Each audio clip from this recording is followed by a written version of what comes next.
What is a culture and sensitivity test for UTI treatment? Imagine trying to fix a problem without knowing exactly what's causing it. That's where a culture and sensitivity test for urinary tract infections comes in. It's a key tool doctors use to figure out what bacteria are making you sick and which antibiotics will work best to treat it. The process starts with collecting a clean, sterile urine sample, usually by midstream catch or sometimes with a catheter, depending on the situation. This sample is then sent to a lab where it's cultured, meaning the bacteria in the urine are allowed to grow in a controlled environment. The lab looks for bacterial colonies, and if they find more than 100,000 colony-forming units per milliliter, it's usually considered a confirmed infection. But sometimes lower counts can still be significant, especially if symptoms are present. This step helps confirm that the bacteria found are truly causing the infection, and not just normal skin bacteria contaminating the sample.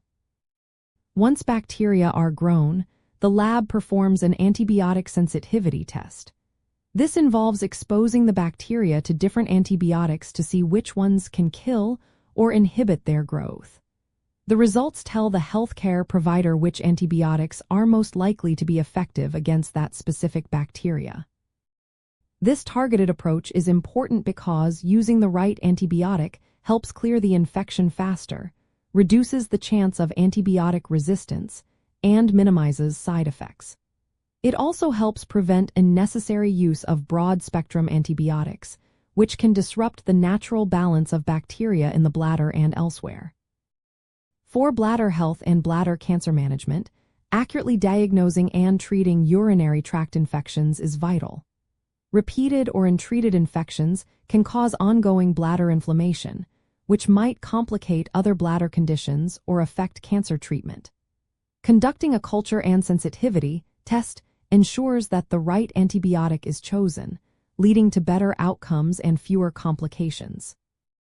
It's especially recommended in cases of complicated UTIs, recurrent infections, or when initial treatments don't work. Routine testing for bacteria without symptoms is generally not advised unless specific groups like pregnant women or patients undergoing certain urological procedures are involved. In summary, a culture and sensitivity test is a crucial step in managing urinary tract infections. It helps identify the bacteria causing the infection and guides doctors to select the most effective antibiotic. This targeted approach supports better bladder health, reduces the risk of resistance, and helps ensure that infections are properly treated, especially in vulnerable or complex cases. Always remember to consult your healthcare provider for personalized advice and treatment options.